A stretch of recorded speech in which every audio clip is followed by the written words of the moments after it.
Hello and welcome to Flipping Through the Internet's #1 Mad Magazine news, review, and interview channel. And today we are live. We're live from Minnesota. Anyway, I got to say what's up to some people in the audience already. U.S. Army Combat Medic, a.k.a. Mark. That's what we call him. That's his nickname, is Mark. He's feeling better. Hey, I'm glad to hear that's feeling better, man. That's a beast. I know a few people who have had like big shoulder surgeries, and it's not a super easy thing to recover from. Sketchyworks is here. Hello, Sketchyworks. Hail, fellow well met. If you guys haven't, I'm gonna pretend like I have nothing more to say about Sketchyworks, but I do. If you guys haven't done so yet, please hit the thumbs up button on this video. It helps spread the word. So do that. Wait, oh damn it, wrong thing. Sorry guys. This is not a professional broadcast and I apologize. Wait, where is it? What happened to it, Sketchyworks? Sketchyworks, you posted something and I loved it. Here we go. Here, I'm going to share this. I hope you don't mind. Sketchyworks is doesn't even make sense. Like soda, but that's not how it's written. All right. Anyway, hello to Kyle Bridget and hello to Demir. Demir, welcome. I have something to show though. I think Sketchyworks posted probably one of his funniest cartoons I've ever read. Is this the button? Yeah, here we go. Dick a Scribbly I don't that killed me, man. I don't know why. That was that really cracked me up, dude. So very good. I like that. You can follow Sketchyworks has a professional or a personal and then like a professional deal. So if you want to give him a follow, here you go. You can follow him on that Instagram page right there. Who else can I look at here? Let's look up Kyle Bridget. Kyle Bridget, if you don't know, can you guys tell that I'm just sort of like biding my time? He has I've been on his show a few times. Oh, just one. No, twice. I've been on it twice. Once I came uninvited. The other it was official. And he does awesome draw streams. He's putting together a web comic that he's not. I don't know. I don't know if it's officially announced yet, but you can watch the development of that, which I find that development stuff very interesting to watch. Anyway, guys, before I go any further, I do have to say a hearty thank you to the people who support me on Patreon. Mark Wolf, Bobby Weigel, Cam Hayden, Ed Meisinger, Doug Guilford, Rob Wilson, Rod Mead, Sperry, Andrew Goldfarb, Casey Ori, and Kyle Bridget. Hey, thank you guys so much for the support. I really hope that I can keep on earning it. If you guys want to support me, patreon.com/flipping through. Oh, look at this. Booyah. You get some stickers. You get some pretty dope stickers. I do have to say, Dalton Vaughn helped me out with these. The channel logo, Potter ZB system of weights and measures with the world famous six-fingered hand, a little Potter ZB word logo, and then Max Korn was here. It doesn't show up. It's transparent. It's meant to be used as vandalism. Stick it on like a bathroom wall or something, and then it looks like Max Korn wrote it. That's kind of what I was going for. Anyway, like and subscribe, guys. That'd be pretty dope. Today I'm going to flip through one issue of Sick. I only own one issue of Sick, so I apologize if you're expecting more than that. But before I do, I got a new Mad book. I got this, Seeing Mad. It was my my birthday yesterday. Yesterday was my birthday, and my wonderful wife, got me this, Seeing Mad. This is a book that I've had my peepers on for a long time, edited by Judith Yaris Lee and John Bird. And if you're unfamiliar with it, it's like a collection, right? Like, you know how David Eggers does that with like short stories where he like collects them. I like this. I took a peek of this without the dust jacket, And I prefer it. I feel like the dust jacket, the design sucks, to be frank. It's like just like this weird gradient, but then the gradient is like opposite on the spine of the book. I don't know. Whatever. It's the University of Missouri Press. I don't think they have a huge budget for covers. But anyway, Clown Nookie, she's a keeper. Most indubitably. I don't know why I just said that. But hey, I gotta say, somebody named Clown Nookie commenting about my wife makes me slightly uncomfortable. But anyway, so yeah, this is it's a collection of, it says a collection of essays, but I think it's much closer to like academic work. Like I think these were published in like, what do you call it? What is that called? Like journals. That's right, in journals, which gives it a distinctly more highbrow feel. And here we have the quote. Is it focusing on the right thing? The quote on the inside cover is "What Me Worry" by Alfred E. Newman. Yeah, it's, look at this. It's like, it is very well made, of course. I mean, they're not they know what they're doing. All right, so I mean, some of these, like this is Paul Levitz inside the editorial process. I'm pretty interested in that. I'm not paying attention to how this is lined up.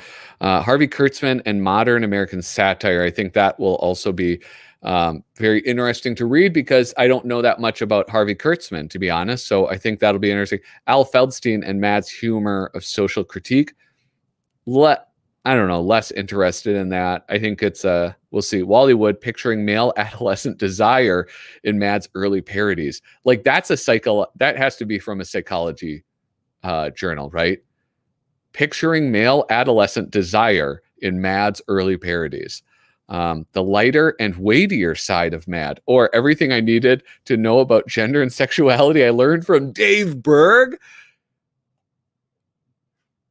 I don't know. That I might have to read that. Just I'm gonna have to read that. That could potentially be very enlightening.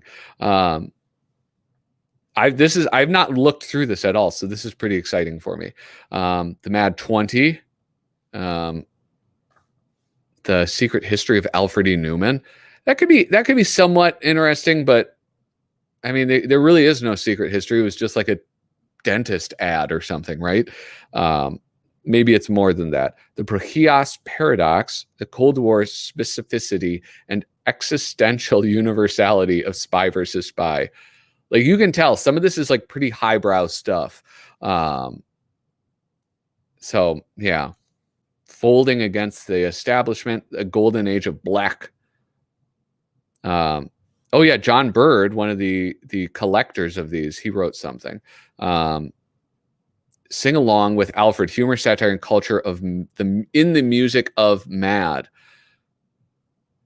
That's going to be about Frank Jacobs, presumably. So yeah, I think that could be very interesting. Themes, Theories, Comedy Before Country, Legacies, Sons of Mad. Harvey Kurtzman, The Rise of Underground Comics, an alternate universe analysis. Okay. Yeah. So, this will be very, quotations from the future, Harvey Kurtzman's Super Duper Man, Nostalgia, and Alan Moore's Miracle Man. Yeah. I think that this would be, I think this is going to be a very interesting thing to read. I anticipate that this is one that I will pick up, I will read, and then I will set it down and come back to it later. This is not the type, this doesn't strike me as the type of book that you just, read every night. I think it'll have to be taken in sort of smaller increments. But maybe that's just me. I don't know. I don't know. Sometimes that's just how my brain functions, I think. Anyway, look, we got a bunch of people here. We got 10 people. Looks expensive. I don't know. I was not given a gift receipt. Um, I've always mispronounced Potter Zeeby with a short E in the middle. Most use the long E, like here, Potter Zeeby. Yeah, not Potter Zebby, right? Potter Zeeby. Potter Zeeby. I mean, there's almost certainly a correct pronunciation, but I mean, it's like a colloquialism at this point, right? So like maybe our correct way of pronouncing it isn't actually the Polish way. So we'll see. We will see. My experiences with Sick tell me that it has pretty good artwork, but they seem to offset their third-rate humor by being gratuitously risque. I have only read maybe half a dozen, though. Yeah, well, and I'm very prudish, so that's not going to be good if that's what it's like. Look, oh yeah, I already said it. Does Dave Berg actually display Aristotle's virtue of character? In what ways does Prohias exemplify American pragmatism? Hmm. Yes. Yes. Very good question. I wonder how Gertrude Stein would feel about that. No, she's not a pragmatist. Who is it? Ayn Rand. Ayn Rand is the pragmatist, right? I don't know, bro. Don't come to this channel looking for answers. All right. That's what I've always said. I've said it since the beginning. Anyway, hey, one last plug, you guys. Make sure to hit that thumbs up. But I'm ready. I'm ready to get into this Sick magazine. This is the only thing that I pulled for today. So I don't know if I'll go the full 2 hours, but you know, we'll see. We'll see how it goes. Jack Davis did a lot of great covers for Sick. Well, oh yeah, let me get to my overhead. That's not my overhead. This is my overhead. Here we go. This is not a Jack Davis cover. I don't know who did this. It's like it looks like something Murray. It's like honestly, I don't even know what that symbol is. Never owned Sick. Those must be a rare find, especially for Mad fans. Yeah, I don't know. It's one of those things where it's like I don't have interest in it, so I don't look for it. I don't notice it when I mean, maybe I've seen lots of Sick magazines, but they're not really what I'm looking for. So something Murray. I did do. Hold on. I need to get like a burp, like a belch button. I got this thing. It's called chronic burping syndrome. It's real. Don't look it up. What was I going to look up? Oh yeah, I was going to look up Sick magazine because I did do research, some research, and by research, what I mean is I pulled up the Wikipedia page. Okay, so Sick magazine. It was started by Joe Simon. Yes, if you're thinking that Joe Simon. Yes, that Joe Simon, talking about the creator of Captain America, longtime partner with Jack Kirby. Joe Simon, like a pretty legit comic book dude. Probably as legit as they come. Anyway, so I don't know. That's about all I know is that it started. This is like the first iteration, I think, where it was produced by, or it was published by, I forget. What does it say? Sick was created in 1960 by comic book writer artist Joe Simon, who also edited the title until the late 1960s. And so this, I'm just going to hop ahead to this, like the letters page. Because this says it's December 1961, but this is volume 2, number 4. I don't know. I didn't look a whole bunch. Like I wasn't like digging deep to find this information, obviously. But I don't know if there's a website that has all the issues chronologically. But like volume 2, I mean, like this is, I guess, the second year, right? That it was, maybe that was the idea, is that you do 6 to 8 issues and then you reset in the new year and then you have a new number 1. Kind of like how in the comic book industry, when you reset to a number 1, whenever that is, that starts a new volume. Comic Vine has them. Oh man. Well, here I'll see if I can look that up. The Wikipedia page is pretty weak. Yeah, man, I can attest to that. This is it. It's like, it's pathetic. Yeah, there's like nothing on it. I was a little bit surprised.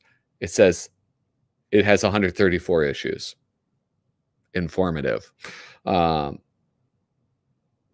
Anyway, oh, here we go. Demir. That's Leo Mori. All right, so Leo Mori. There we go. Now, this is why I don't understand. Is like, I think this is their first guy, and I think they describe him as six original mascot was a blank-faced little physician. I mean, I don't know. This kind of seems like he's not a physician. It almost appears as though this is a caricature of a Chinese person.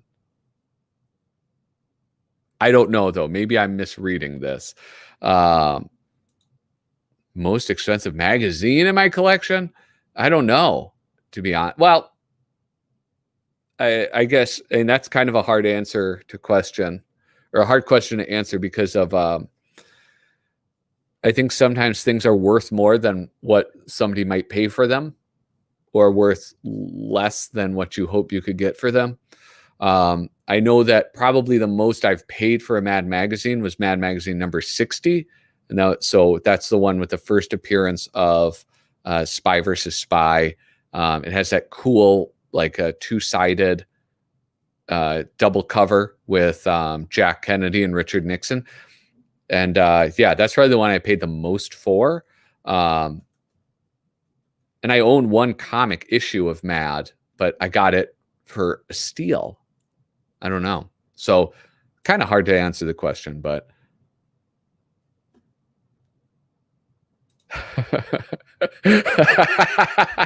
it's hard to answer because your wife might be watching. No, she doesn't watch this show. She watched it one time, and and she was very concerned because I said that I was going to eat a popsicle live on air, and she was like, "You're pathetic and disgusting." That's what she said to me. I mean, she didn't literally say that to me, but the tone of voice that she used communicated that. All right, hold on. Look I'm already learning so much. We haven't even gotten into this magazine. There were 3 mascots for Sick: the Sick Physician, Huckleberry Fink, and a Knight-like character. Well, and then who's this guy? There's this guy who's committing suicide in a bathtub. I really like him. Look at, is this a physician? I mean, are they using like the very old-timey definition of a physician? I don't know. I bought Sick during the mid-late 70s, but by 76, the artists and writers left for Crazy, bringing down the quality of the latter. Sick really petered out after that. Yeah, well, I also have that Harvey Kurtzman magazine, Help. I think it's called Help, and then there's like a subtitle. But I think that I don't have any Crazies, I don't think. I'm cuddling my beagle during this time. What does that mean? Is that some type of euphemism, Aaron? Mad 10 for $50. I got with a pack of Mad trading cards at my local Comic Con. Yeah, Mads, you can get the comic Mads for not a lot.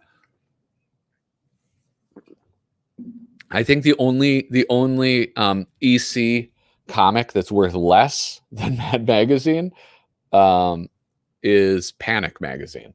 I think that's the only EC that's worth less. Otherwise, you know, there's other titles that have oh, thank goodness. All right.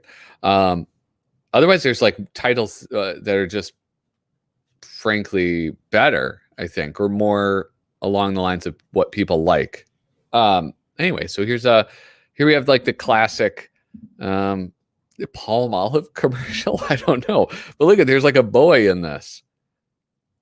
They've just about used up every situation imaginable in those TV soap commercials where the washed out blonde meets her ex-school chum and goes into raptures about her youthful complexion. The next step, it seems, will be to have two male alumni meet in that Palmolive commercial. Dorian Gray, Bob Purcell. Dorian Gray, that famous, who wrote that? Who wrote that book? Was that Oscar Wilde? Well, I haven't seen you since you were my biology instructor in high school. He was 30 then. That was 40 years ago. How does he stay so young? Your complexion is young and lovely. How do you do it? Is your secret your choice of complex soap and regular facials? No, 40 years ago, I met an artist who sold me a portrait. The portrait gets older, but I stay young. Gee, that's a wonderful deal. Not so wonderful. The portrait has a lousy complexion. I don't know. It is kind of fun. Like the joke, but the acting in the photographs is kind of fun. Who is this artist? I have a question. Is Sick one of those magazines or that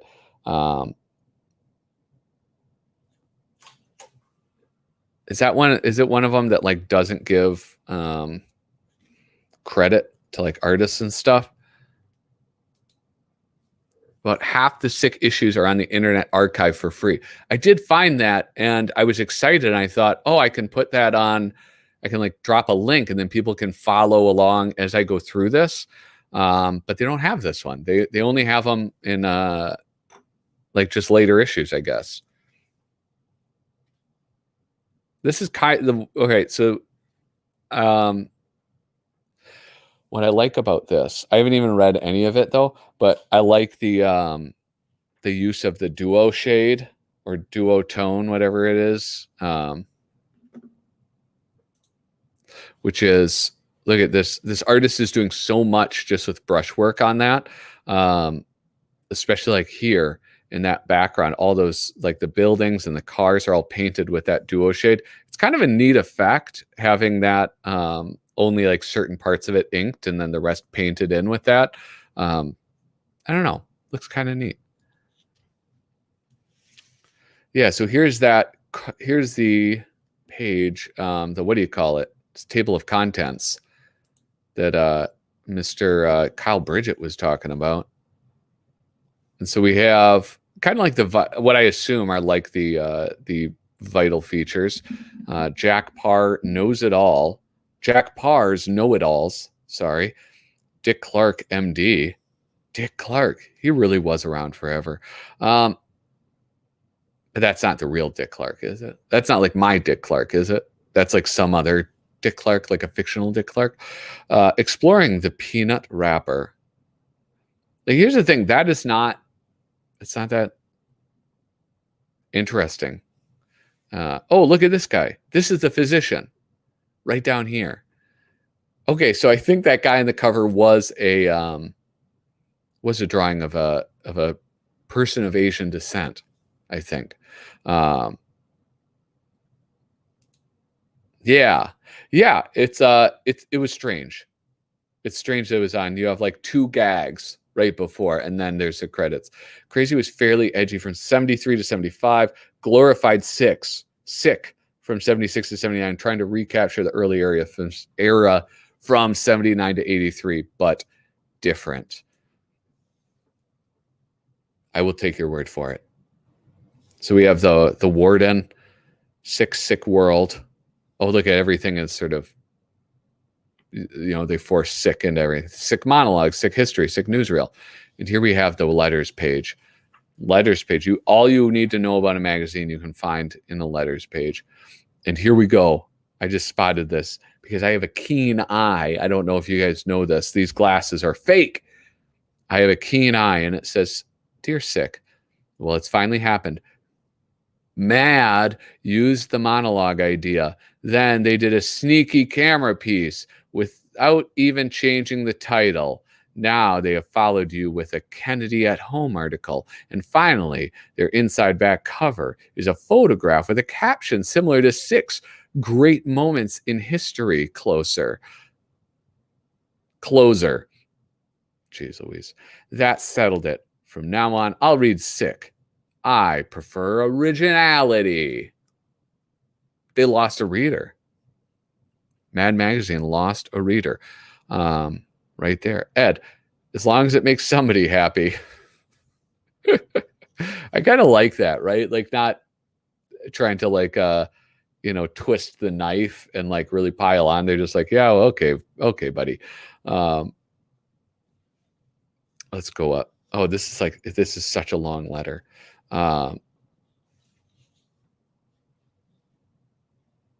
Dear Sick, I like your magazine so much, particularly the postscripts. Stupid. That's the Saturday Evening Post you're reading. What a dumb. Like everything that the editor writes is just a one-liner. I appreciate that. I like that. Here we have made in Japan. What is this? There's like crusty stuff in here. Oh, it's like crumbs. What the hell? Look at those crumbs. This crumb might be from like 1960. Should I taste it? What do you think it is? Here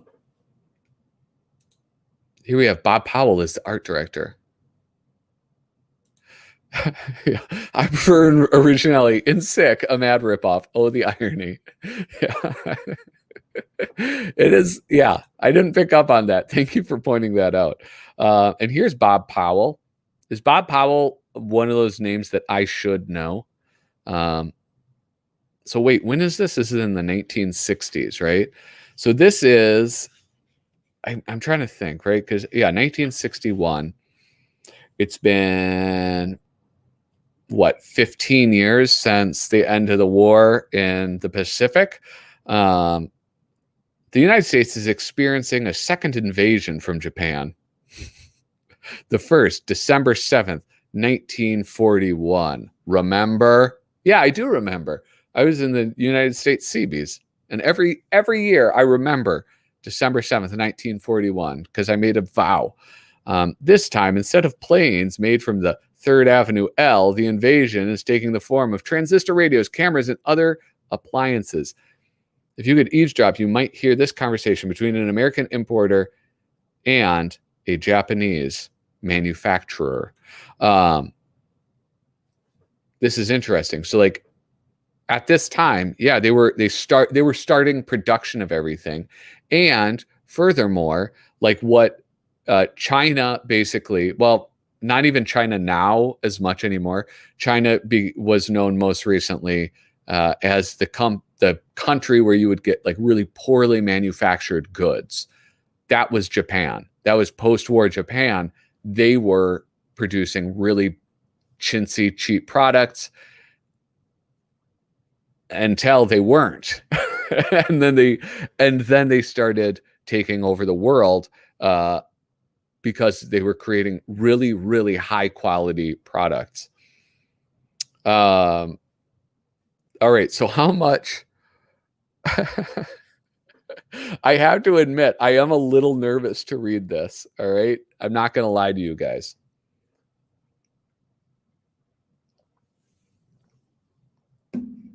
All right, we'll see. We're going to zoom in. Oops, I'm getting really slappy with this zoom in thing. Good morning. Is Saul Makito in? No, I don't want to speak to his brother, Jack. No, I don't hate him. If he wants to change his name, it's his business. But I still think Jack McKennedy sounds ridiculous. All right. Well, okay. So here's the thing is, in all of these, we don't even get to hear him. It's all written in, I'm going to assume, not real Japanese. I think that it's all, like basically Zap Wingdings or whatever, or at least like made to look like it. Remember the Smith Cariona typewriters you sent me, the ones made of rice paper and bamboo? Secretary spilled coffee on one and it melted away. Yeah, all right. So this is what I'm talking about. Those were like cheap pieces of crap that they were producing before we know them. Like today, you getting something from Japan is like getting something from I was going to say like Michigan, but Michigan doesn't make anything anymore. It's just like it's not viewed as a negative anymore. They make high quality stuff. What's that? Next time try T and C. All right. So like the whole gag is Japan makes shit products.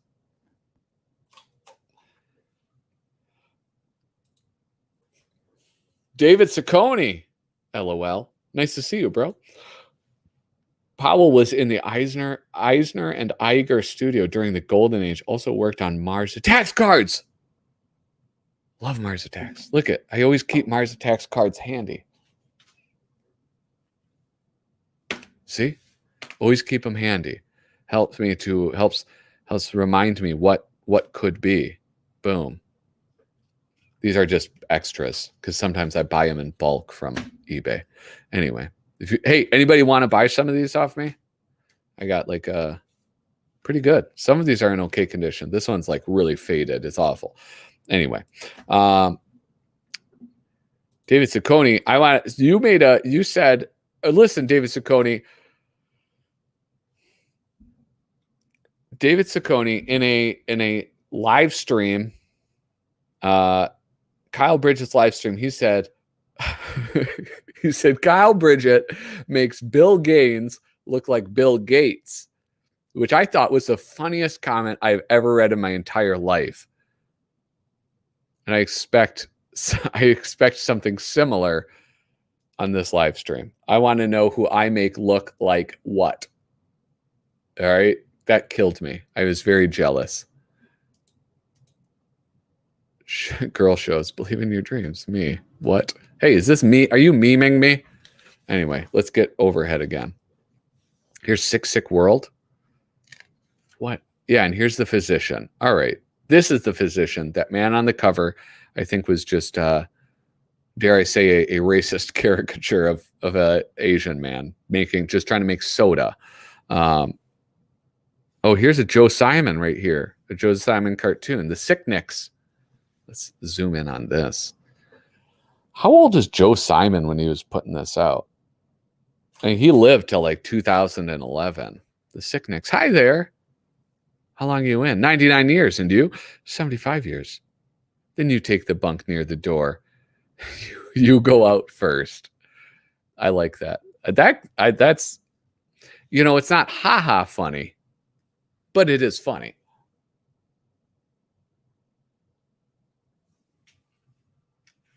I mean, this is text dense, so I'm like, I'm probably not going to read all of this stuff. I hope you're not offended. Record album fans, more mirthful mayhem by the Sicknicks, featuring the uncensored presidential press conference, the banned version of the controversial best-selling record in Sick number 2. I am super into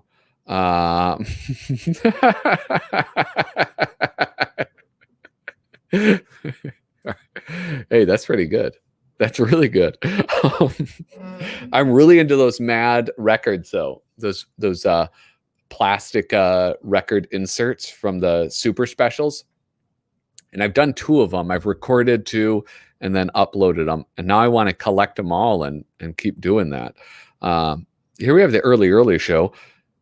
A bitter controversy is raging between the editors of Playboy magazine and Sick over who was the originator of the early show idea of still pictures with captions.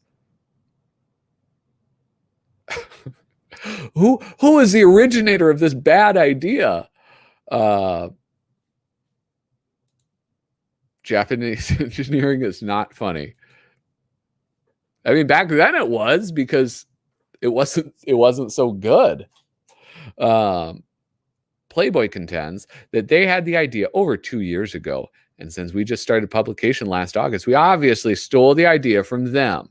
This is not obvious to us. The truth of the matter is that Sick editors originated the idea of the early show one day while sitting in a barbershop reading a copy of Playboy magazine.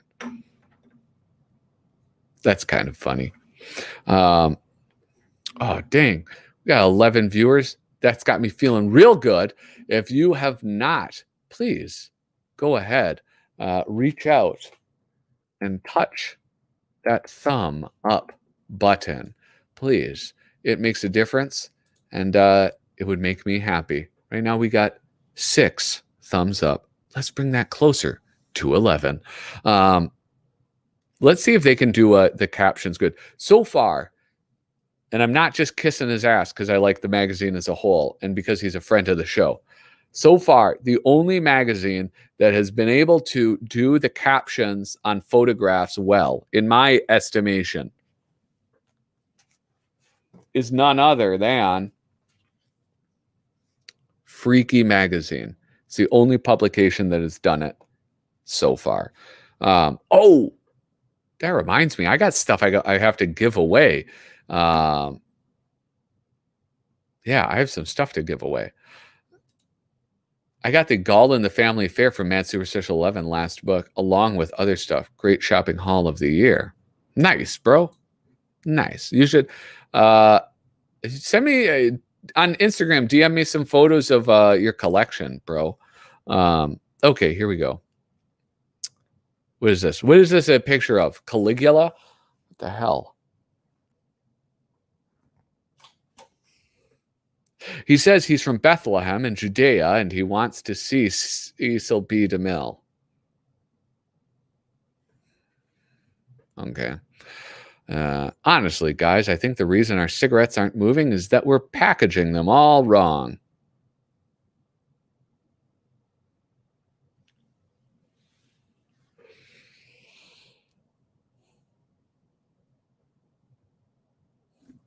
Sometimes. Sometimes. Patrick Soupy Sales look like George Carlin. That's very good. Our favorite movie scenes. Dee Caruso and Bill Levine. This is, look at these illustrations. There is, what is it? Like gratuitous use of the duotone, duo shade. You can see that. I mean, like this is like, I'm kind of fascinated. Okay, look at this nurse here. This is cool.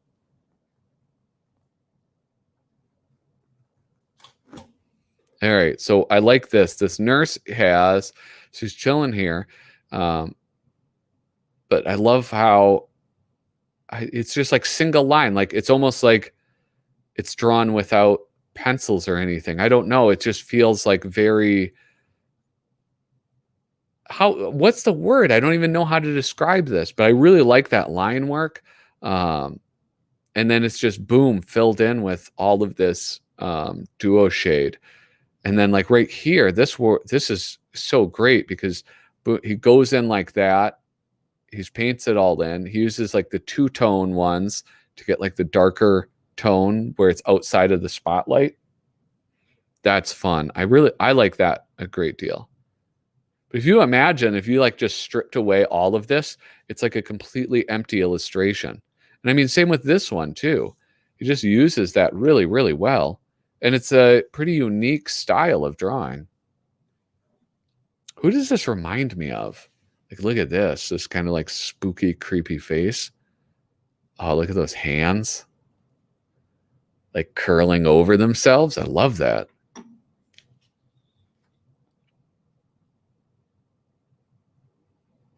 Ernest Schroeder. Ernest Schroeder is the artist. I like that style. Know who it kind of reminds me of? Like later Frank Miller. Is that outlandish to say? Where it just looked like so rough and like jagged, and I don't know. It's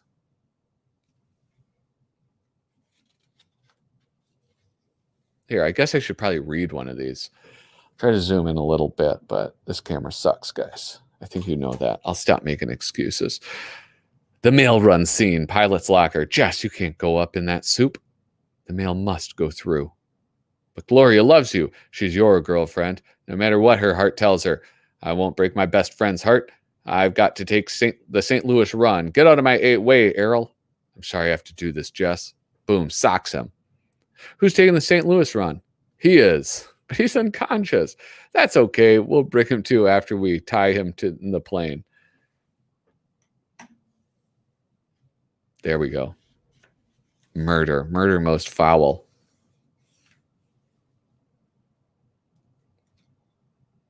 What is this? I always like, whenever I first turn the page, I always look for credits, but this one has none. So this is the monologue, right? Is that what this gag is? It's the monologue.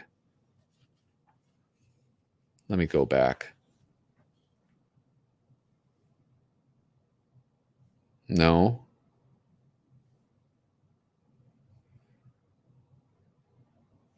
Oh, here we go. Oh, yeah. The Warden, a monologue for sick comics. Oh, this is my problem. This is not in page order. This isn't even in alphabetic order. Like, what the hell? It's just like, what is the organization here? I don't understand. Here's last week's. You know what? You probably can't do. You probably can't post a link. But here, hold on. Yeah, you can't post a link, so it's not going to let that go through.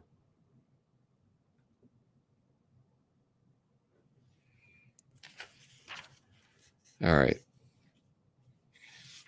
Yeah, I'm gonna move past this, but I do like this illustration as well.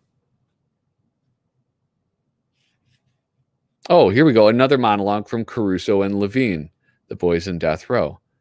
That's kind of funny how they snuck in the credit there, but no credit to the illustrator. Here's another sick monologue, Peanut Wrapper. Planted peanuts.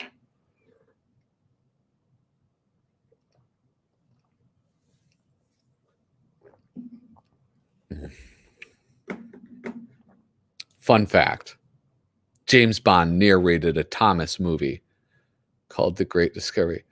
Wait, James Bond? James Bond is a character. What are you talking about?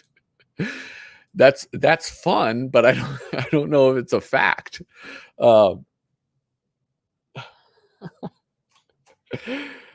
Whenever, here's a fun fact. Ringo Starr and George Carlin were both on that thing about Shining Time Station. Weren't they both on that? They were both like the grumpy conductor or something. Yeah. You know, so not only is Ringo Starr, real name Richard Starkey, not only is he the last Beatle to survive, he is the last train conductor of Shining Time Station to survive. Whenever I want to do some light reading, I take out the backs of candy wrappers. Takes out peanut bag wrapper. Have you ever done that? The back of these wrappers can provide you with some good reading material or a fair nightclub act.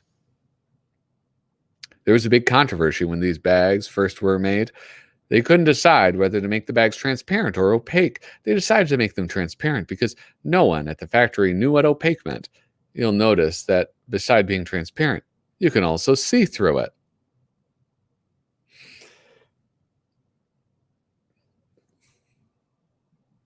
I don't understand this.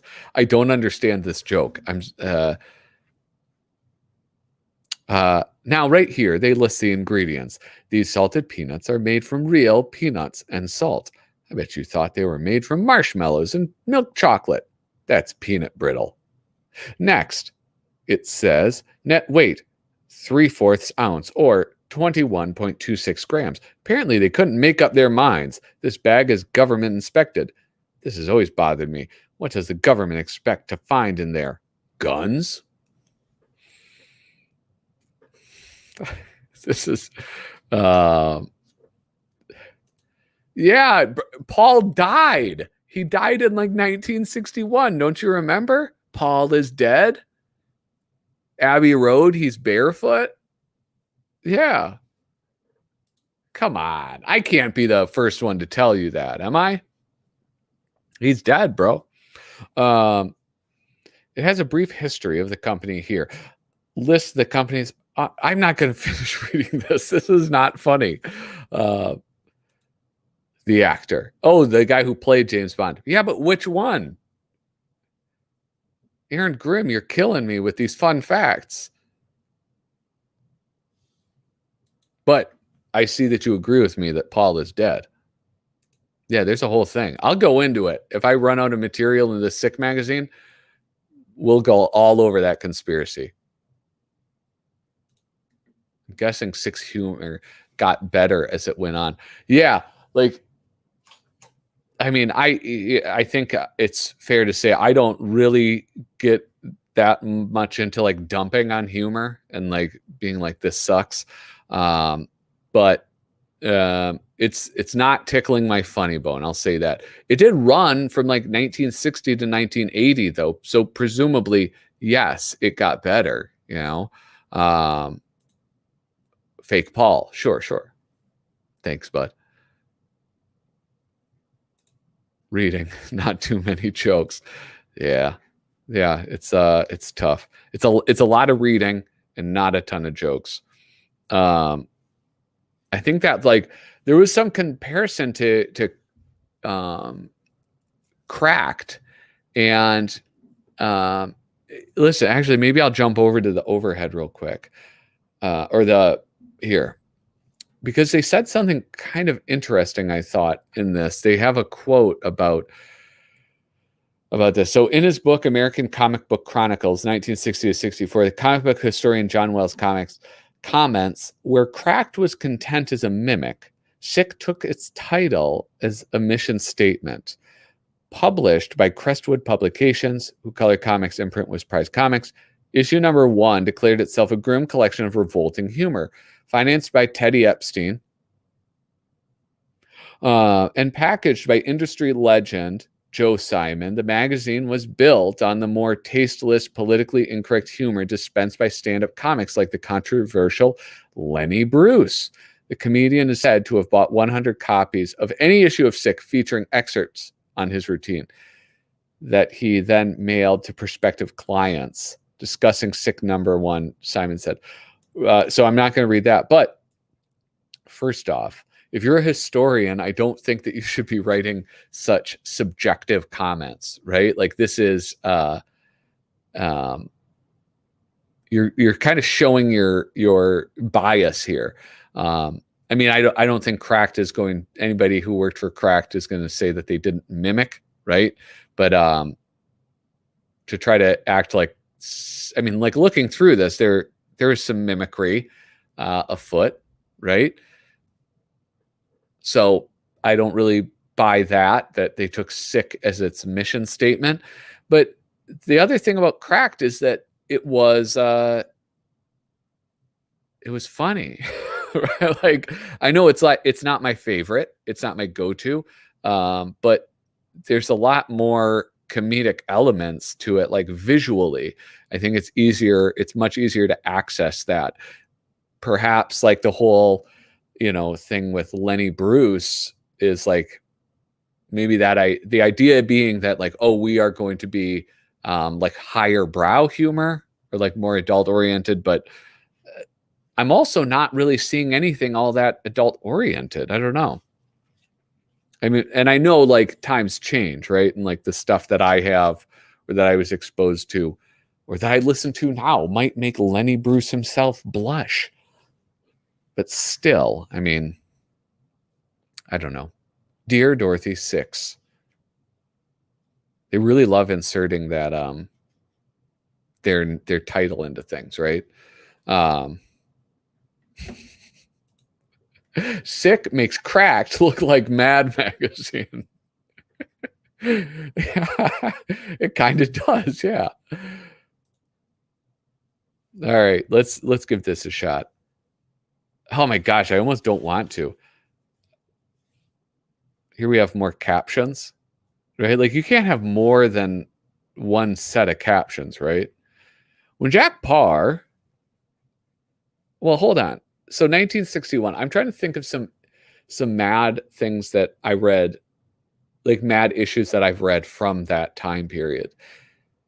like I know who Jack Parr is vaguely, right? I mean, I wasn't alive at that point, so I don't really have a great idea of who he was, but I'm familiar with the name. Aside from that, there's not been a lot for me to like really latch on to like there is in Mad magazines from the time where it's like I get that reference, or this is like standalone enough where it's timeless or evergreen. Um, yeah, I don't know.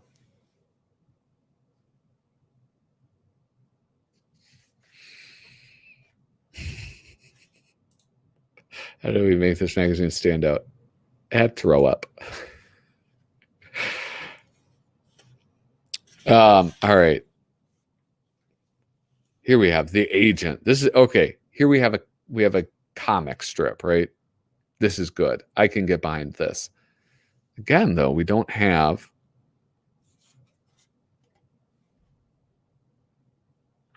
a name on this. Hey Josh, I got the swell part in Metro's new religious epic, King of Kings. Wonderful. Who do I play? One of the three wise men? Gunther. This is the great. Wait. Oh, okay. I'm sorry. I was reading across. It's one page and then the next. Who do I play? One of the three wise men? Not quite. Is it Joseph? St. Paul? One of the disciples? No, Josh, you play Pontius Pilate. You've got a great bathing scene in the picture. You wash your hands. Pontius Pilate? Are you nuts? Why can't you get me a sympathetic role for a change? Do I have a love interest in the picture at least? Yes, you love power. Tyrone Power? No, I'm sorry. I didn't mind shooting Lincoln, and I went along with the Adolf Eichmann role because I tried to make it a little lovable, but I draw the line at Pontius Pilate. What are you trying to do? Make me another Vincent Price? All I play is villains. Who's playing the title role of King of Kings? Vincent Price. That's good. I'm amused by that. Gunther. This is the greatest dog act in showbiz history. This dog is another Dean Martin. What does he do? He sings like Dean Martin. He dances like Dean Martin. He jokes like Dean Martin. And he acts like Dean Martin. Great. We'll put him on a TV and make a fortune. No, he can't go on TV. Why not? He drinks like Dean Martin. All right. Okay. Listen, I'm warming up to this a little bit.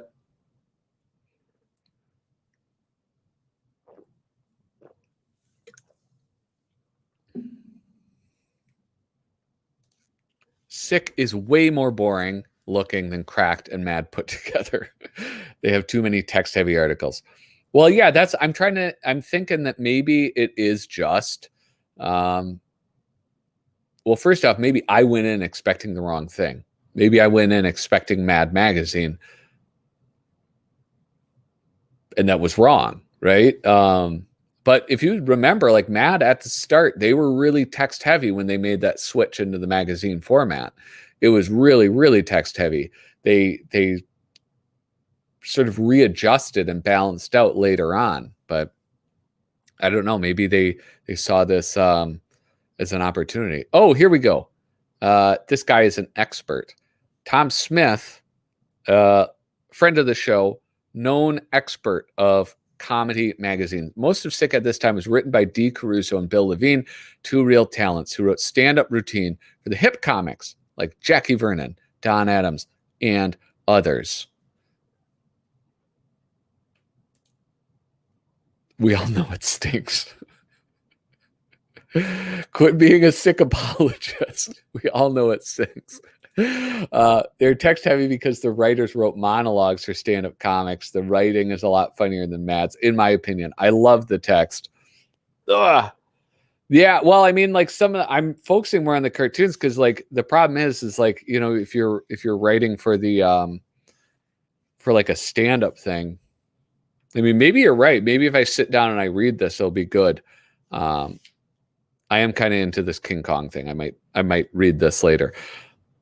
But I don't know that it makes for great television. This being my fake television show. There were some great issues of Sick. Well, Mark, yeah, I feel bad. You're like, I loved Sick. And then here I am just taking a dump on it. not intentionally. I'm trying to give them the benefit of the doubt. Look at this. Now, listen, the chat is lighting up. The strength of sick is definitely in the writing, not the artwork. I'll tell you though, some of the artwork has been has been it doesn't. This is not one of Humor Magazine tier list. Hey, that is a good one. Yeah, I might have to do that. But you know that's gonna I made plenty of enemies for my mad artist tier list. So I imagine that I'd make even more if I did a the tier list for humor magazines. I think it's the best humor magazine of the 1960s. Listen, I'll tell you what, like I don't know, like some of this art, I'm enjoying this. Okay. All right, there's some like visual stuff going on in this. I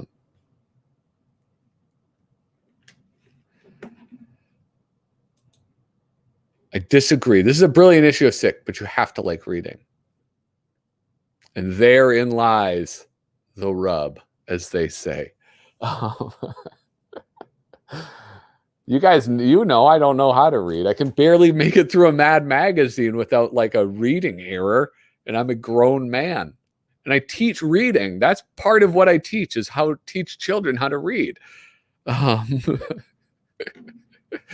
Yeah, I think Kyle Bridget was as impressed with that comment as I was.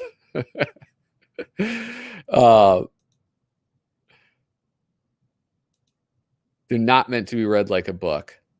Listen, all right, you guys keep arguing. I love this. I love the argument. I'm gonna go on to Sictionary, psychiatry. Okay, this works. Here's my problem.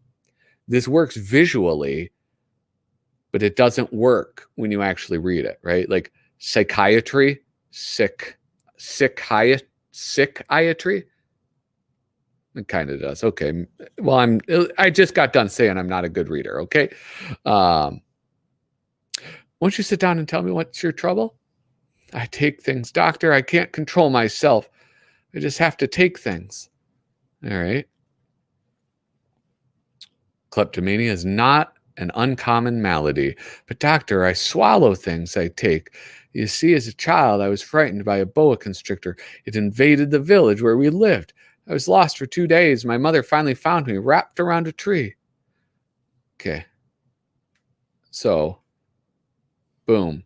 First panel, we have the door, we have the window. Window's gone in the second panel. Door is fading. When does this mania come over you? All the time. Boom, door gone. It's murder when I go to a party. First the food disappears, then all the furniture, and then the guest lamp is gone. Like, this is a fun gag, I think. This is really fun. You see, ever since I was a child, I've had this uncontrollable urge to take up things and put them into my mouth. What do you think, doctor? Is there any hope for me? Boom, desk is gone. Yes, these conditions can often be controlled, if not cured. Here, get this prescription filled. Take 2 of these pills before every meal. Wait, oh yeah, the rug is gone. And look at, now there's just like little bits of debris down there. I couldn't do that, doctor. Boom. The chair, I love that the chair is missing, but he's still sitting in it. I couldn't do that, doctor. Why not? I'm one of those people who just can't swallow pills. I mean, listen, the payoff, the joke payoff is not that funny. But I think the visual element of that gag is very amusing. I enjoyed that quite a bit. Cons riot in prison laundry. More than 50 men are holding hostages in the prison laundry. They say they won't surrender until we meet their demands. I'm a reasonable man. What's their grievance? They say they're sick of liquid cleaners, which lose their strength when mixed with water. They say liquid cleaners are all right for small jobs, but for big jobs, you need a big cleaner that is made to be used in water because its power is released in water. Let me get this straight. The prisoners said they'll give up if we send in some spick and span, the big job cleaner? No, they want the big job and some cleaner. They want you to send Bess Meyerson and a can of Comet. I don't get that joke. It could be funny, but I don't understand it. 4 out of 10. 4 out of 10 for that visual gag? Oof. Yeah, I get it. I get it. Yeah, come on.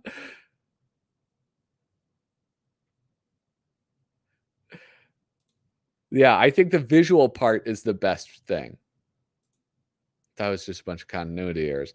Yeah, I thought when I saw, okay, I'm going to go back a little bit. When I thought there was like maybe a printing error, and that's what made me like go back and look a little bit more closely.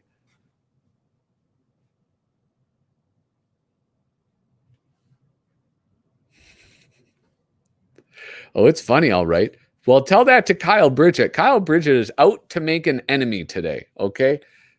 That's what he said to me. He messaged me earlier today. Hey, real quick, fellas, we got 7 thumbs up and we got 9 people watching. Well, we're bouncing from like 8 to 11, you know, just yo-yoing a bit. But hey, if you haven't hit that thumbs up, please do that. It does make a difference and it makes me smile. It puts a smile on my face. My birthday was yesterday. I'm 36 years old. I don't know how many more episodes I can do. All right. People die at 36. It's real. It's for real, guys. Court orders gangster deported. Okay. Oh, I like this. The Empire State Building sold. I mean, this looks like a sketch, right? This looks like something you would see on like a legal pad. Like when I was a kid, my dad used to like doodle, and he would doodle little faces like this, right? Where it's just like not finished, or just like sort of this kind of posing angle of a face. That's what this looks like. This doesn't actually look like something an artist would do. New York, the world's tallest structure, the Empire State Building, was sold to Mr. Lawrence A. Wine. Over 1,500,000 sightseers visited the 102-story building last year. What New York papers don't know is what Mr. Wine intends to convert the building into a private apartment for his wife and himself. We can imagine the dialogue when a man breaks news like this to his wife. Oh, I'm sorry. Dear, you know the apartment in town you've always wanted? Yes, dear. I bought it today, the Empire State Building on West 34th Street. How much did you pay for it? $65 million. That's a good buy if you like tall buildings, but how will we keep it clean? We'll have a girl come in 2 days a week. I think you'll like living there. It's a real show place. 1,500,000 people visited it last year. I'll have to prepare a lot of meals. How tall is it? 102 stories, but don't worry, it's an elevated apartment. I don't know, dear. I still think I prefer something smaller. Something smaller? How about the Chrysler Building? No, it's too close to Grand Central Station. The trains are too noisy. We'll take the Empire State. There's one catch. The Prudential Insurance Company owns the land. What if they won't sell it to us? They own a lot of property. If they won't sell it to us, if they won't sell us the lot on 34th Street, we'll move the building somewhere else. They own a lovely lot in the Mediterranean called the Rock of Gibraltar. I'd like that. If we lived there, we'd get a better class of tourist.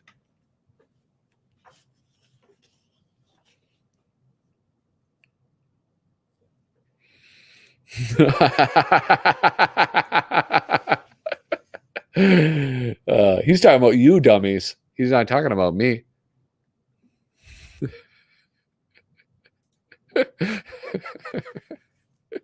This is the most drama-filled episode I've ever had. All right, hold on. Clown Nookie. Wait, no. What did Clown Nookie say? Where is it? Oh, no, I'm looking for the wrong thing. Somebody said something that made me... Oh yeah, a rapper is making an Uno movie that is going to be a spy comedy movie. What?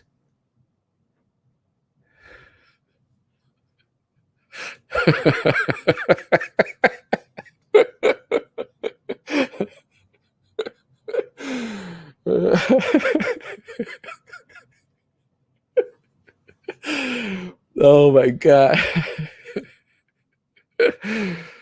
uh,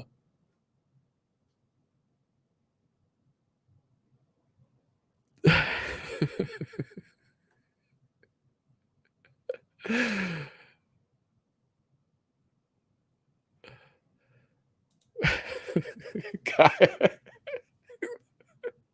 I'm not even saying anything. You guys are killing me. Um, and then Aaron, what are you talking about? All right, so what's this lady say? So big deal. You beat me. 2 out of 3 falls. What is this from? What movie is this? Annie, get your gun or something?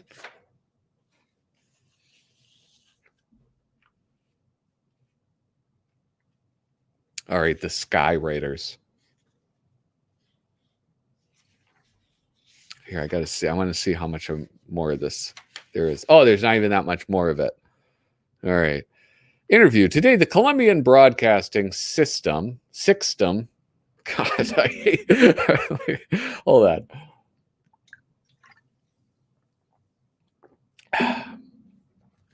All right.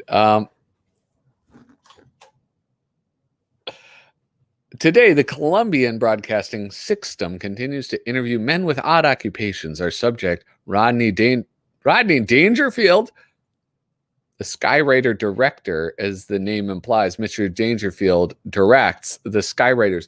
But at this point, Rodney Dangerfield was already a household name, wasn't he? No. I guess he wasn't, right? Because he got into it later. Was he doing comedy at that time? I don't know. uh,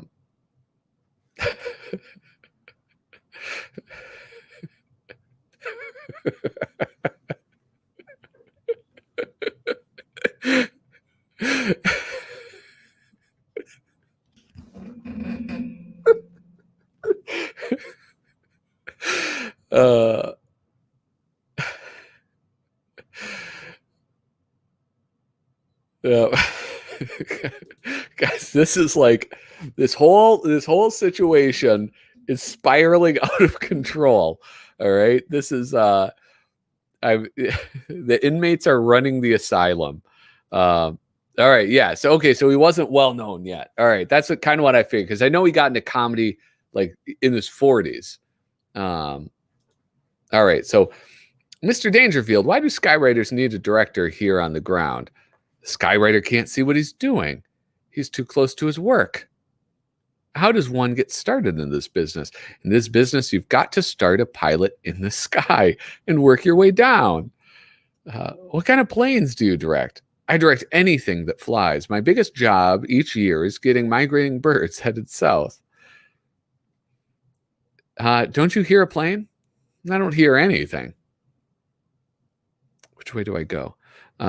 Is it true that the Wright brothers invented skywriting? No, it was the Skywright brothers. Now, Muldoon, let's get it right today. He's quite good. He's quite a good pilot up there. He's all right, but he has one drawback, vowels. He can't make them. It's the limits of business.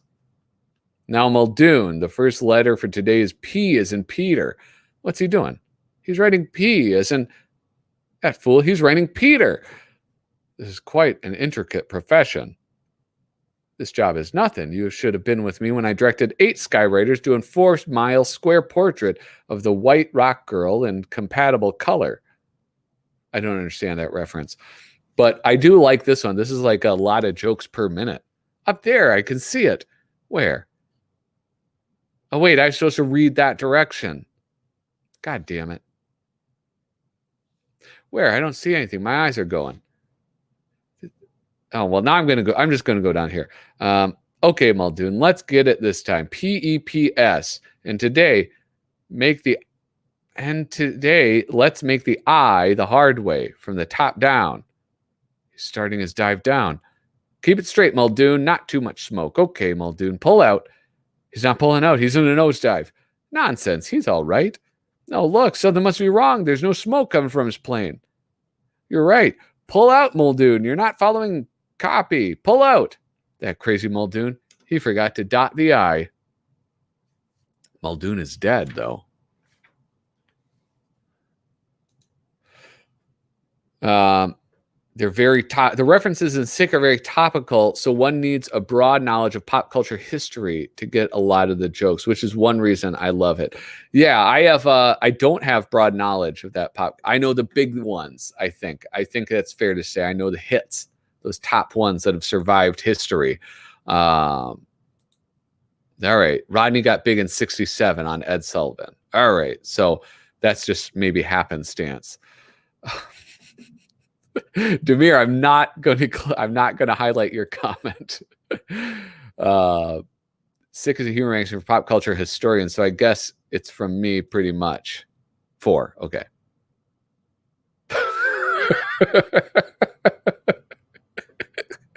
Tom, don't take the bait.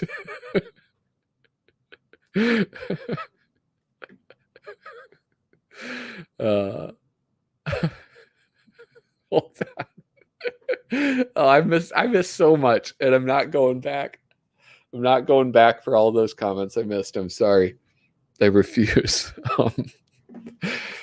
How to hijack an airplane. This is back when hijacking an airplane was still quaint. All right, before it got ruined. Picking the plane, choosing the plane to hijack.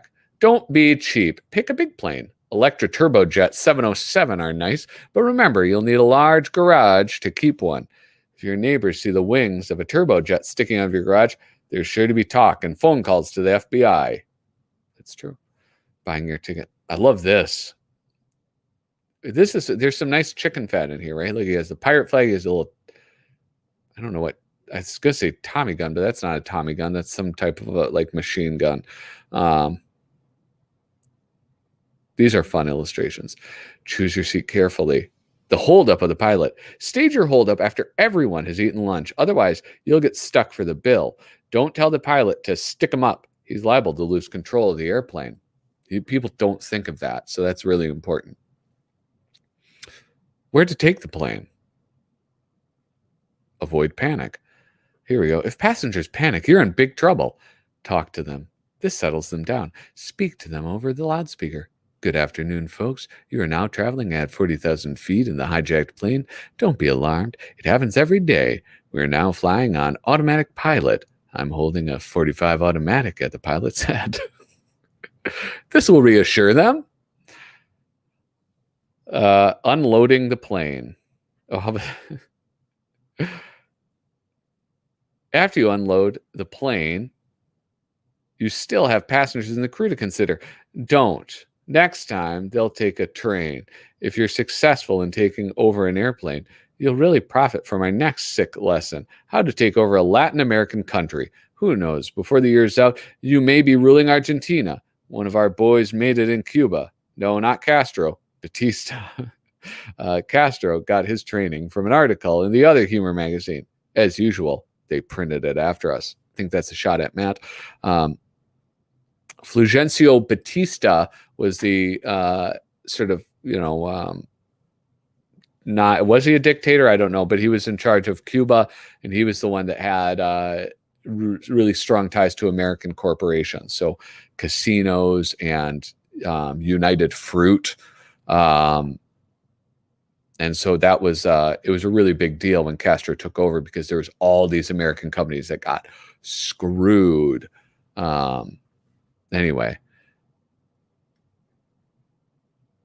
Yeah. Hey, I actually know some stuff about Cuba's history, believe it or not. By the way, I'm having a lot of fun here. I don't accept your apology. I think that you need to come harder at Kyle Bridget. All right? He's a rude Gus. That's what I'm going to say. It's all very amusing to me. No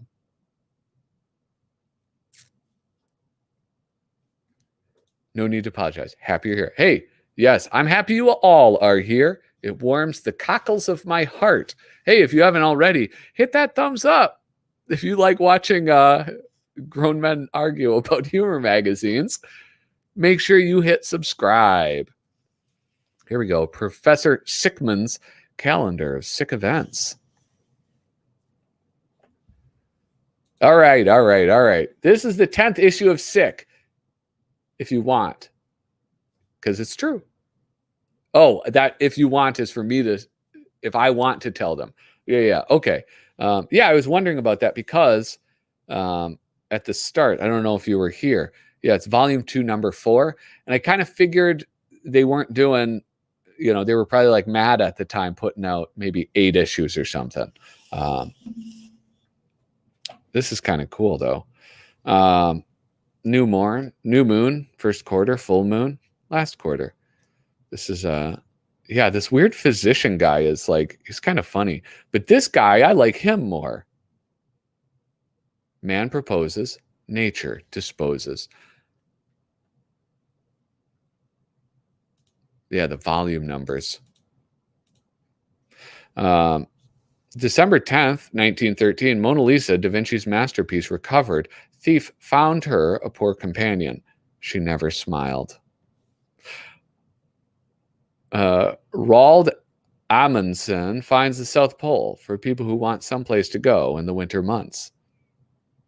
South Carolina secedes from the Union. They still haven't come back. The physician guy is kind of fun.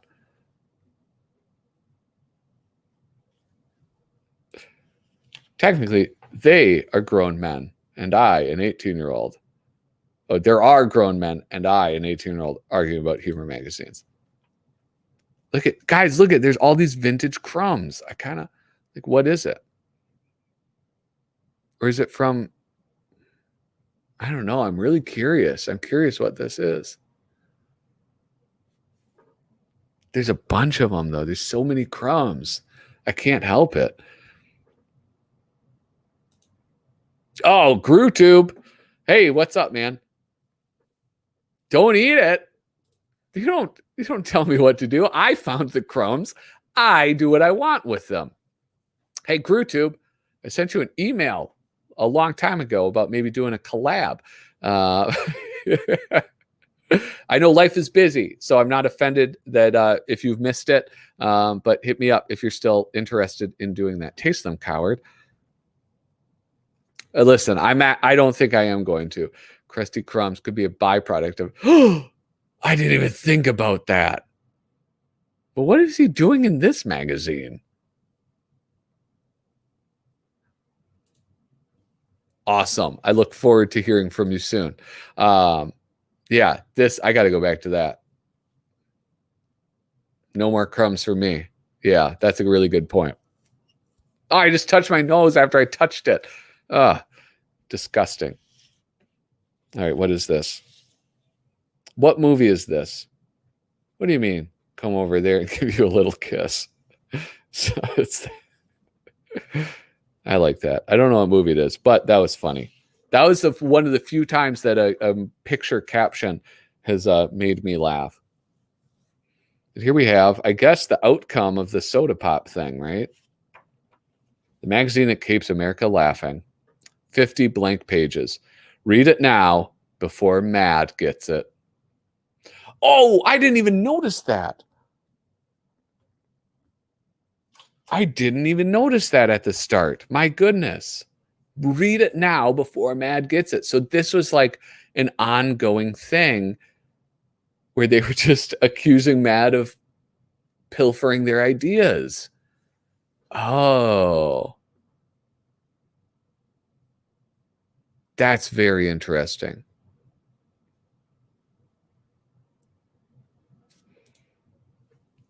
Imagine this time had more counterculture references and drug jokes, didn't it?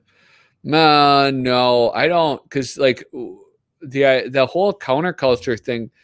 I remember watching like a documentary about it, and it was revelatory for me because the guy pointed out, the narrator. I don't know who actually made the thing, but the 60s didn't actually, the 60s as we know them didn't start until like 65. And generally speaking, that's like how decades work. Like, what people remember as being the 90s starts more in the mid 90s. Early 90s is still the tail end of 80s fashion and stuff.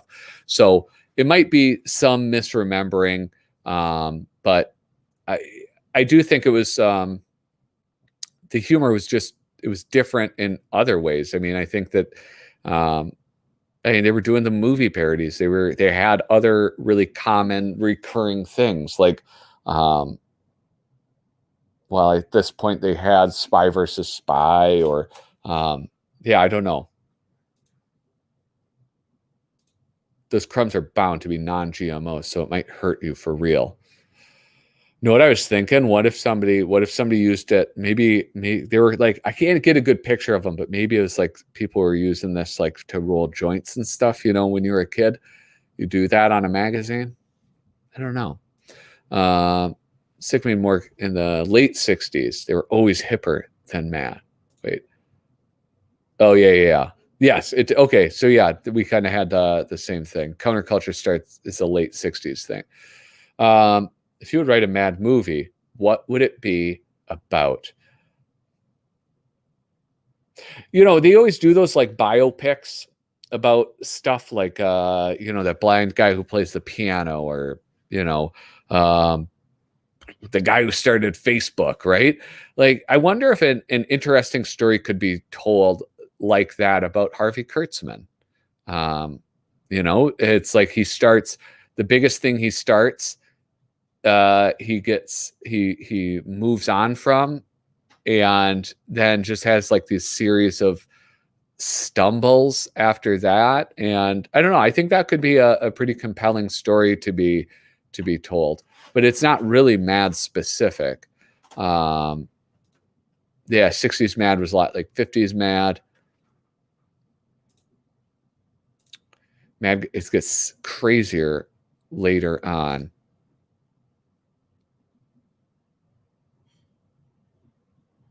um so the 2000s didn't start until about 2005. Well, it's more that what you probably remember about the 2000s is more likely after 2005. And I mean, that's like, it's a really loose rule. It's not something that's like, set in stone. A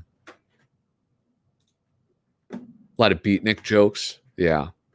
But I mean, I guess like we're, the beatniks, that was the start of counterculture, right? You had, like Jack Kerouac and, Saul Bellows and who's that poet guy? Like that was all early 60s, but I don't know if Mad was in like 1961 all that hip to that. Um, Rolled joints on an album cover, silly. Well, I'm sorry, I used magazines because then you could also, this is what you do this. An album cover doesn't do that, right? You can't do that with a record album. So that's all I'm saying. Of the Academy Part to the Legends of Curly's Gold. What other sick ones do I have? I have none. Yeah, I have zero actually. Um, I don't know. I kind of want to go to there's a comic shop near my house that has a bunch of humor magazines.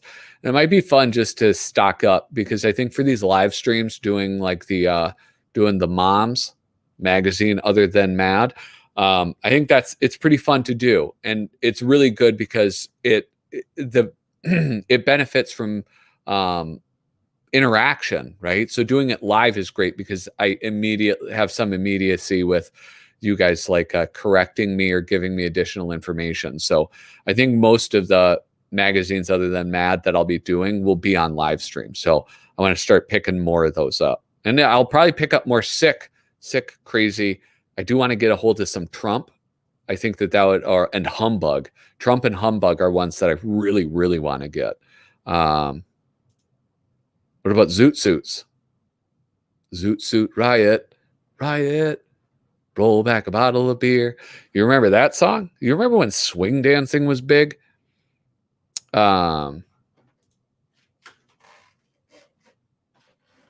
Yeah, the Lenny they talked yeah, we talked about the Lenny Bruce thing, which I don't really see the connection with this. Um, yeah.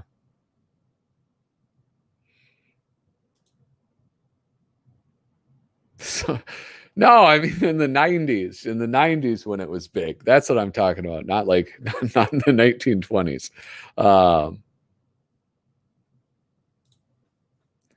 Humbug is a great one. Well, yeah, I've heard only great things about it, but I haven't and same with Trump, but I've not read any of it. Um, you'll have to go over what else you're looking for. I've got doubles of both Trump issues. Um, oh man, well we should get in communication because if you are willing to part with those, I am willing. I got I got that cash money. I'm a teacher. All right. Wait, I hope my wife isn't watching. Um, yeah, but I'd be willing to pay for them, man. So yeah, I think like Trump humbug. Those are just the crazy. Those are just the ones that are coming to mind. But like, of course, the people who watch the show, you guys all know a lot more about this stuff than I do. So um, if there's other ones, hit me up. Those are both worth quite a lot, Bradford. Oh, then never mind. I'll find digital copies. Never mind. How about Stan Lee's Snafu magazine? Um, no, I've never heard of that. Never heard of it in my entire life. What was the other one though? Um, I think Panic. I want to try to pick up some more issues of Panic. Um, because I know it's going to be a long time before I pick up more comic issues of Mad Magazine. Unfortunately, I just can't really afford them, so they're waiting until the end. Wait until the end of my collection. In Canada, teachers get paid really well. My other brother is always embarrassed to tell Americans he's a teacher because they'd never guess he makes six figures.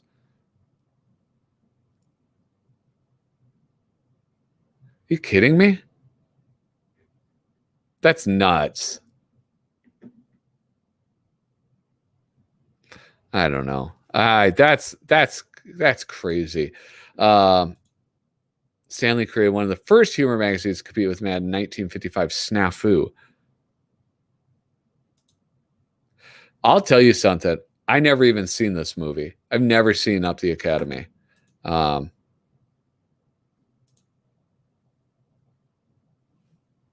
Sweet friend of the show, TL.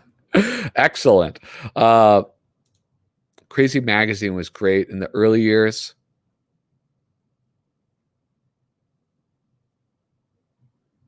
Oh, I kind of got lost. Oh yeah. Marvel's Crazy seems interesting. That's what I wanted to click on, Demir. And then Crazy Magazine was great in the early and later years, not in the middle. Well, yeah, I mean that's sort of like, I can't point to any publication. I mean, like I'm a comic guy too, right? And even on if there's like a single writer or artist on a comic, like it's up and down, like um who was it? The last like the last person had like a real good run on Batman was Scott Snyder. And his like he started really strong and then it sort of dipped down and then he came back up and it was just yeah, I don't know. It's really hard to maintain greatness. Um I mean, clearly Mad wasn't able to maintain greatness the whole time. It had some serious ups and downs. Um Will you get an Alfred D. Newman figure by DC? I think I have one where he's dressed up like Aquaman because I like Aquaman. And so that's if you're talking about like those little action figures, um, then yes. But I think it'd be cool to have a statue. Wouldn't that be cool if there was like a sideshow statue? Um,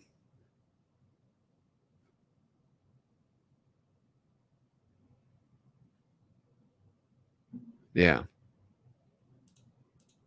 could have been a teacher. I have a teacher. It's sub work. You get paid a ton just to sub. not where I'm from. But listen, I always like I always get somewhat annoyed. I'll tell you what, six figures, even if you've been on the rolls for a while, would be pretty awesome. I get paid a pretty modest amount, uh, but I get a lot of time off. So to me, it's sort of like the perfect job for me. Like one, I enjoy working with kids. I love working with kids. So like that's a big thing for me. But then I get a ton of time off. So I get time to pursue all sorts of other ridiculous things that I'm into. Where if I was working like a 9 to 5 all year long, I don't think I would have the energy to do stuff like this channel, to be honest with you. Um, I remember a weird bendable mad figure. Yeah, I don't remember that. The magazine is crazy by Charlton. Well, yeah, I know. Well, Charlton also took over this magazine, right? At some point. Um, wait, but then Mad bought Charlton. Does that mean Mad owns, or DC bought Charlton? Does that mean DC owns Sick? That'd be crazy. Uh,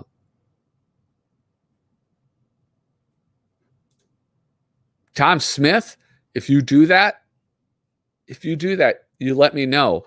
Because I will promote it, bro. All right. I was going to like feign like offense, but then I was like, no, I think I should just be sincere. Yeah, you should do that. It's fun to do this. And I know you're like more, you know a ton of people online and in like the groups of humor magazines already, but I've met so many cool people on here, including yourself, and I've learned so darn much. So I would say do it for sure.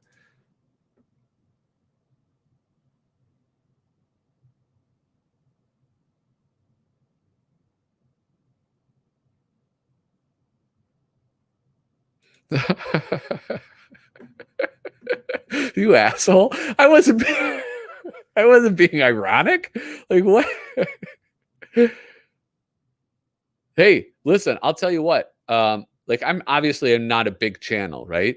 But um what like one of my biggest leaps in subscribers came because somebody this like random, not random, it's this comic book channel that I enjoy and I watch. He was just having like this random promotion stream and I hopped on it and I told people about it and he was like, "Oh, that sounds awesome. Go check it out."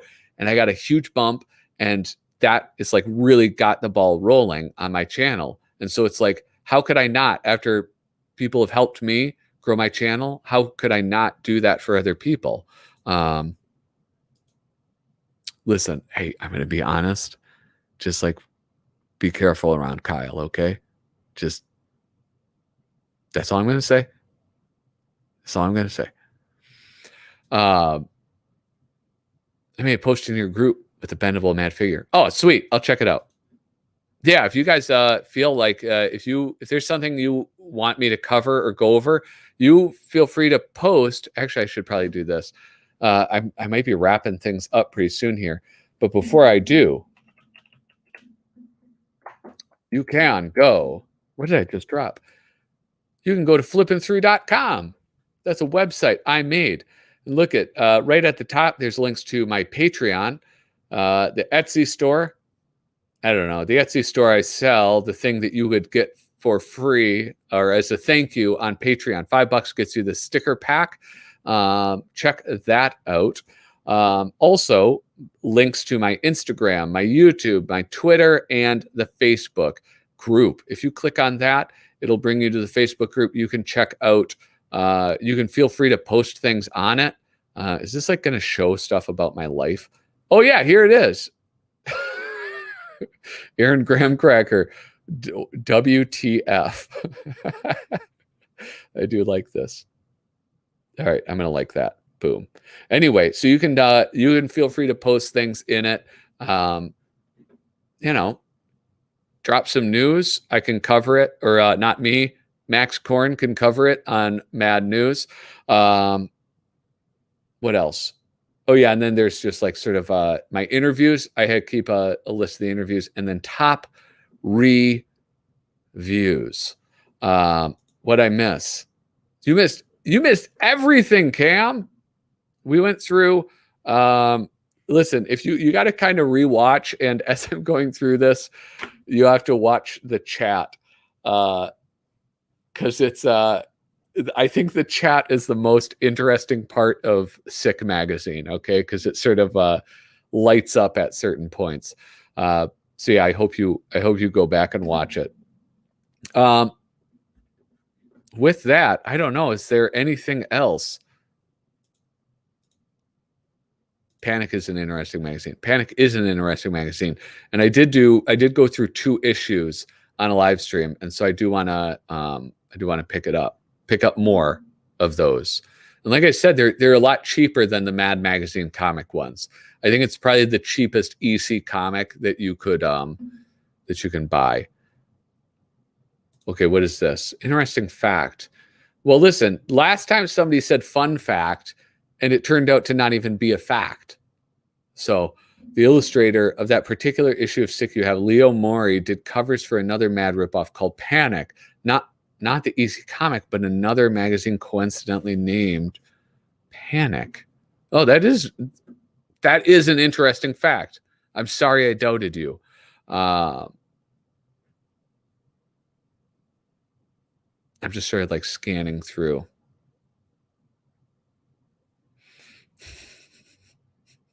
I want to know what he's reacting to what I said. I was like, what is he reacting to? Sorry. The most interesting part was not the magazine, Tom. It was the conversation that you and other people were having. I apologize. Yeah, the chat went sick for a while. God damn. Oh my gosh. Oh, I'm losing it. I'm losing it. Anyway, I'm going to head out. I don't have anything else to go over, and I don't want to just meander through my thoughts just to make it to 2 hours. So thank you guys so much for stopping by. I really appreciate it. I really appreciate the support that all of you guys, you leaving comments and making jokes. I really have a fun time doing this. If you haven't already, please hit like, hit that thumb up, hit subscribe, and I look forward to seeing you guys next week. Oh, a new video tomorrow.